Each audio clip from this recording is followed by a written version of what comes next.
Hello, college football fans. It's time again for Urban's Take. Three-time national championship winning coach, 7-0 against the University of Michigan. I just throw that in there because we're going to talk about a few of those things. But Urban Meyer, welcome once again back to your show, Urban's Take. Great to be with you, Tim. Only got a couple left probably, huh?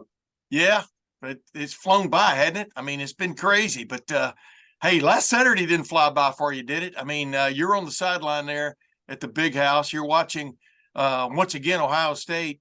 Bottom line is Ohio State 3 years in a row now has lost to the University of Michigan, but has lost to them in the second half. And I just wanted to get your take on a lot of things. Of course, you know, Ryan Day's catching slings and arrows from all directions right now, going 1-3 against Michigan. You like I pointed out a minute ago, you were unbeaten against them. Just how tough was that for you to watch there from the sidelines on Saturday? And what do you see that needs to be fixed if in fact it's that simple? Well, I work for Fox Sports, and we had the biggest numbers. I guess it's going to come out this week that we've ever had on Big Noon, and they might have had over 20 million people watch the game, which is crazy. Record numbers for Fox. And when you're a TV analyst, you know, you're supposed to be somewhat neutral. And the beautiful thing about Fox and the guys I work with and for, they don't want it that way at all. They understand my love for Ohio State, my love for, and I care about the head coach, Ryan Day. I know him and his family. And, you know, this is my lifetime has been a Buckeye. So it was painful, but it's also, you know, I've said this many times, I mean, hundreds of times, that the respect I have for that rivalry is immense. And the respect I have for, I don't like them, but the respect I have for the Wolverines, and they have a very good team. Yeah. You know, they won in the second half. I thought when we tied the game and then we ran the ball right down their throats that this was going to be a different outcome. And then their best offensive lineman got hurt. And I witnessed something I'm not sure I've seen before. And that was a stadium rally behind this great player. I watched it. You know, everything was, all your thoughts, prayers are immediate with that player. Yeah. And then, goodness. And then the next play they score, and it seems like we couldn't get off the field. Yeah. You know, on defense. And that was, there's question marks, but you also always give credit where credit's due. And they played really, both teams played really hard. But I'll tell you what, that 13-play drive at the end was something to watch. Yeah. It reminded me of watching Illinois and Juice Williams move down the field against Ohio State way back when, and you knew the quarterback sneak was coming, but Ohio State couldn't stop it, and next thing you know, Ohio State loses the game. That's what I wanted to ask you. I mean, no matter your rooting interest in that game, as I pointed out in our LettermanRow.com video after the game, that was a hell of a football game. I mean, one team's getting knocked down, comes back and ties it, like you said, Ohio State. I thought the worm, like you said, I thought the worm had turned at that moment because Ohio State kind of did to Michigan what Michigan had been doing to them, just drove the ball right down their throat. And then, boy, that was a great drive by Michigan to counter that. And when Zach Zinter, they're extremely talented offensive lineman gets hurt, like you said. I mean, there was a rallying point there. But Michigan, just how good is Michigan right now? You've been saying all season long you think they're one of the elite teams in the country, one of the top 2 or 3 teams in the country. Just from seeing them up close again this late in the season, seeing how Sherrone Moore ran things, how good is this team as it gets ready to play Iowa this week in the Big Ten championship game? Well, I made many comments about they're the best first half team in the country because their schedule is so bad. Yeah. But the players can't control that. The coaches can't control that. They beat Penn State at Penn State. They beat them. And I mean, hammered them. And then you go, you have your head coach gone for 3 weeks. And, I'm actually going to talk about this next week on Big Noon, is that we won 3 national championships. And I'm not sure all 3 teams were my most talented teams. Yeah. There's something special. There's something very unique about I always like to say the team is alive. It's a living organism. And what makes that heartbeat is the locker room, is the leadership within. And I'm not in that locker room, but I witnessed them the last 3 weeks. We went from 1 week where the coach got suspended on the plane, I believe. The second week, they think there's going to be an injunction. So they practice all week, think he's going to be there. The third week, the biggest game of the year, the game, and he's not there. Yeah. But they're all week in practice. So you just start scratching your head. And the first thing you say is that Sherrone Moore, which we did a little thing on Big Ten Network about him. I don't know him. I've heard of him. But he checks all the boxes of what he did. You know, he had the 3 hardest jobs on the field. Offensive line coach is the most difficult position to coach. He's the line. Offense coordinator is the most difficult position on game day. He's the offense coordinator. And then he's the game manager, which is a very difficult job in itself. That's why there's no other player or no other person in the country that does all 3. You can't. It's too hard. So he can't do it all. So what's that tell you? That tells you there's incredible leadership on that team. Yeah. And I think we all witnessed it. So once again, give credit where credit's due. Do I think they can win it all? I do. I think this is a very, as much parity as you've ever seen in the last 20 years. Any team can win that. There's, I think, still 5, 6. I think Ohio State can still win it. Yeah. You know, I don't know if they'll get in, but the differential between the best team and the 6th team right now is. Yeah, exactly. Real quick, Urban, you know, of course, there's some people calling for you to return as the Ohio State head coach. You've been hearing that, right? I think you have no intention. I think you've made your point clear about where your heart lies now in terms of coaching. But what is something you've seen about? Is there anything you've seen about Ohio State that you would immediately change, or is there something that bothers you about what you saw maybe in that game again? You know, I'm not going to go there because I haven't studied them, and I don't want to be. You know, I'm very guarded about what I say because for years I've seen people say something. I go, "What are you talking about? That you have no idea." So yeah, I like to talk about the game. I like to before I'd say what exactly change I make. I mean, the time that's at the right time. I might if I'm asked, but I've not studied them. I've studied the Wolverines because I'm getting ready for this next game. I actually this morning got up and watched about an hour and a half. And I watched Iowa's deep, which, by the way, is absolutely unbelievable what that guy does, Phil Parker. I mean, he's the best. He's what they do. They average recruiting number 40 team in the country recruiting, yet they play the best defense for the last 15 years. And how about this stat? Out of 410 runs, they gave up 1 run of over 20 yards. Wow. So that's what I've been doing this morning. You know, at the end of the day, this is a huge game. Wolverines have a senior loaded, talented team, a bunch of NFL players. We've heard that all year. And the Buckeyes, you don't have time. My understanding is the transfer portal opens up here in a minute. You have early signing date and you have NIL stuff all over the place. So keep building your roster and take another swing in the next year. Absolutely. That's what it's always about. You know, but you just touched on it there. I want to get to you. Iowa is in the Big Ten championship game for the second time in 3 years. It benefits from the fact it's coming from the Big Ten West. But right. How is Iowa with that offense playing for a Big Ten championship? Explain that in a nutshell. I wish I could. All I can say is this, and I'm going to say this. You know, Kirk Ferentz, that's a tough dude. Yeah. His defense coordinator is a tough dude. And they have tough players, and toughness wins. I watch these guys. If you move, they'll hit you.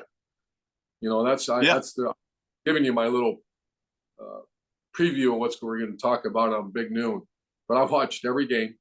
I watched, you know, they're not complicated on defense at all, but they're as well coached as any team I've seen. And that's a credit to them. Now, offensively, I have not watched them. Statistically, they're a mess. You know, that's a national championship defense. So they're playing with a national championship defense. Yeah. Yeah. It's still going to be interesting. I mean, of course, Michigan going for a three-peat there in the Big Ten championship. It's amazing. One run of over 20 yards. Yeah. Yeah. Isn't that crazy? It took me a while, but I found it. It was week 3 against Western Michigan. Of course it was. That's crazy. That's a lot of research by you, by the way. All right, you got Georgia versus Alabama this week, Texas versus Oklahoma State, Florida State versus Louisville, Washington versus Oregon. Number one, if Ohio State has a chance to get back into this thing like it did last year, and it did come in through the back door last year, I've been telling Ohio State fans, you got to root for Georgia. You got to root for Oklahoma State to take Texas out of the equation. You've got to root for Louisville, and you've got to root for Washington to win because you don't want a loss Washington or one loss Oregon, and you're in that same clubhouse, you're probably not going to win that argument. But of these games, which is the more intriguing to you, man? Which is the one, if, like I've told you, other than the Big Ten championship game where you're going to be live and in person, what's the one you're going to sit and watch or are going to reflect on? All of them. I think Alabama's as good a football as there is in the country right now. Georgia, this story is unbelievable. I have Texas, from when I saw them, they're the best looking team in person I've seen all year as far as size, speed, athleticism. Their defensive line is unbelievable. I gave the story. I'm going to actually, again, give the story on Big Noon. In 2014, we were number 6 in the country, and a lot like Texas, where you can't win. You have to demolish that team you're playing. And you try to win. It is in the back of your mind. And then sure enough, in the third quarter, we were playing for, I think it was 42-0. Yeah. In my mind, I have an obligation to those players to get them into the playoff. So I kept pouring it on.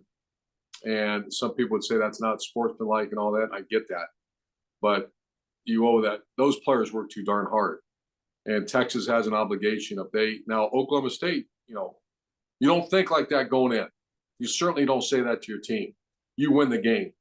But if something starts happening in that game, it's also the head coach's responsibility to understand the way this playoff thing works. So that's very intriguing to me to see if they do get up and then what they do when they get up. Yeah. As the old saying goes, you didn't create the system, but you've got to play the system to your benefit. I mean, that makes total sense. Hey, you've got to be impressed right now with Georgia. I mean, we had all kinds of questions about Georgia as this season started. Number one, their schedule. Number two, when their talented tight end got hurt for a while. But Carson Beck, their quarterback, he kind of became the leader of that offense, I think, during that interim. And now they're headed into uncharted waters, man. You won 3 national championships as a head coach. They're trying to win 3 in a row. This is a huge game this week, but just what's impressed you so far about Georgia? Well, first of all, the SEC championship is a Super Bowl mentality. I mean, you go there. I love the Big Ten championship too. I mean, you talk about 2 great events, and I was fortunate to be in both of them. And it is Super Bowl mentality. I mean, you're the pageantry, the fans, the build up to the game, and that in Atlanta, and with Alabama and Georgia, Kirby Smart, who worked for Nick Saban, and 2 great, NFL players all over the field. So that's going to be a sledgehammer game. And then obviously the Big Ten championship game. So those are great environments. But what Georgia's done, I think if they find a way to win a third, someone told me Minnesota was the last one in the 30s to do something like that. That tells you, I would have said no way in our lifetime would we ever experience 3 in a row. I mean, it's just, there's too much stuff going on. Yeah. And change quarterbacks, check. You get a guy hurt, one of the best players in the country, Bauer, get him healthy, check. And then you lose coaches, which is, you saw that with me when I lost coaches. That was talk about wearing you out. But they lost their coordinators, and they keep going. Yeah, it's crazy. And the thing about it is, like, the reason I make Alabama fans mad sometimes. I grew up in Alabama. I was an Alabama fan way back when, and I think what Nick Saban has done over the years is more impressive than what Bear Bryant did, because although I give it up to Bear Bryant, obviously, just like Ohio State fans give it up to Woody Hayes, Nick Saban's had to win his national championships on the field, you know what I mean? And not in AP and UPI polls and stuff. And what Kirby Smart has done, I mean, to run that gauntlet is crazy. I mean, there is good football being played. We saw that last week. Remember how I was lamenting last week, Urban, the fall of maybe the going away of several big time rivalries, traditional rivalries in the country. You saw rivalry furor at its finest last week. I mean, Auburn is leading Alabama. Auburn, a team that got beat badly by New Mexico State, is leading Alabama? Are you kidding me? That's I still say that's going to hurt college football a little bit. I mean, what's your take on some of these rivalries possibly going away? No, I'm devastated. I'm a traditionalist, and I still can't believe the Pac-12 is going away. Yeah. Especially look at the year they had, maybe the best conference in college football. And yeah, but I just go back to, my daughters played volleyball at Georgia Tech and Florida Gulf Coast, and and I grew up watching the Pac-12, and here you are, you're going to have student athletes. The average flight is 2,300 miles. And so you can get more money. How much money do you need? Yeah. And someone could say, well, coach, you benefit. I sure did. And I'm not complaining about that, but I think about student athletes. I really do. And I still call them that. Maybe it's not, in football, maybe they're not student athletes anymore. Maybe they're, semi-pro guys that get paid millions of dollars.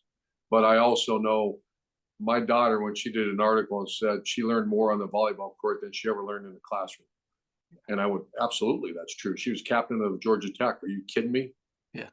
As far as how to solve problems, how to lead, how to be, rely on each other, all the things that help you in life.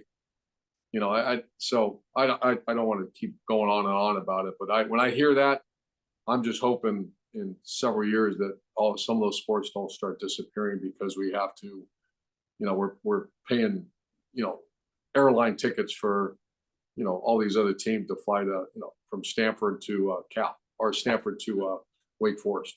Yeah. Or Washington to Rutgers. One of the longest flights in America. Well, hey, real quick, let's get right down to it, man. The checkmate moment has the one I proffered to you was I thought the Ohio State's last offensive play. Everybody has come down. People were coming down on Kyle McCord during that game on social media, et cetera. Even clear thinking people. He didn't have the best game. He didn't have the worst game, but on that play, he throws the interception. But the bottom line was, if you really break down that play, Michigan runs a twist stunt in front of the left guard and left tackle. The left guard picks up his guy, but just as he picks him up, he trips over the centers. I'm talking about Donovan Jackson. He trips over center Carson Hinsman's left foot, falls down, and that guy hits Cal McCord as he throws the ball, which is the ball ends up thrown a little bit short, and Rod Moore makes the great diving interception for Michigan. And it's a checkmate moment, because game over. You're standing there on the sidelines. A great video. Well, not great video in terms of you're going to put in your scrapbook, but of Charles Woodson being very happy, and you turning turning away from it, because the game is over. Offensive plays have to work like a machine, don't they? And if one little part breaks down, wow, it just Kyle threw 2 interceptions. Neither were his fault. One corner stepped in front of a slant, and then the second one, he went. That was actually his third read. He went all the way back to it, which was the right read. Yeah. And who knows, with that beast catching the ball, you might win that game. And it looked like he was getting ready to put it right on the dot. Like the play before was an incredible throw. So. The quarterback gets far too much glory, for too much blame. It's only been that way for 150 years, and that's part of it. So once again, you got to turn it as hard as it is, Tim. Yeah. Turn that page, get NIL going, I guess, which I don't really understand that, and I'm glad I don't. Get NIL going, and then this roster management, which, from because I still talk to many people in the profession. It's, right now, it's like this. Yeah. What's going on? Who's leaving? Who's staying? Who's leaving? And I'm talking about players on your own team. Yeah. I'm not talking about the 15 slots you have left in recruiting, or, I'm sitting there going, wait a minute, what are we doing here? Well, we need this to keep him, because this school's offering him this. I'm like, tell me again what they're doing. So that's what's going on. And there's no time to look back. There's no time. It's time to push forward and put all the eggs in the basket for 2020, whatever it is going to be, 2024.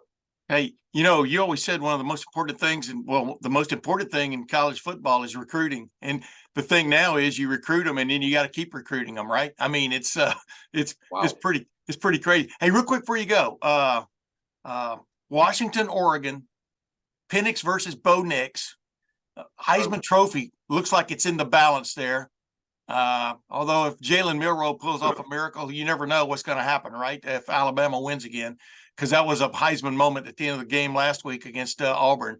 But it doesn't get, I mean, like you were talking about everything that's going on in college football, it hardly gets any better than this, does it? The last weekend of the season?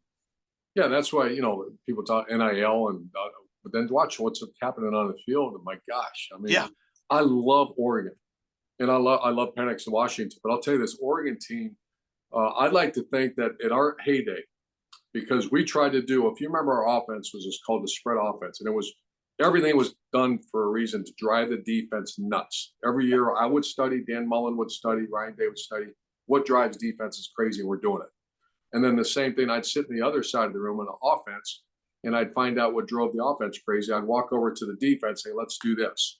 That's why we put the Michigan State defense in that year. Yeah. Oregon does that. I talked to their coach too. And I said, I'm watching you guys, and it's just bringing back these great memories. You are a pain in the ass to the team you're playing every snap. And he started laughing. He said, that's exactly what we try to do. Yeah. So I got a little, and I think they play really, really hard. So I'll tell you, to say Oregon is not the best team in the country, there'll be some people fight you on. Now they have that loss, and this could disappear if Washington beats them. But if they win, they certainly need to be in the playoff. And I would not bet against Oregon. Yeah, I was going to say, all you got to do is win, baby, and we'll see. Of course, Washington's thinking exactly the same thing with that lethal passer. Hey, Urban Meyer, it's always a pleasure, my man. You know that. And until next week, ladies and gentlemen, we'll be back with another edition of Urban's Take. Thanks, Tim.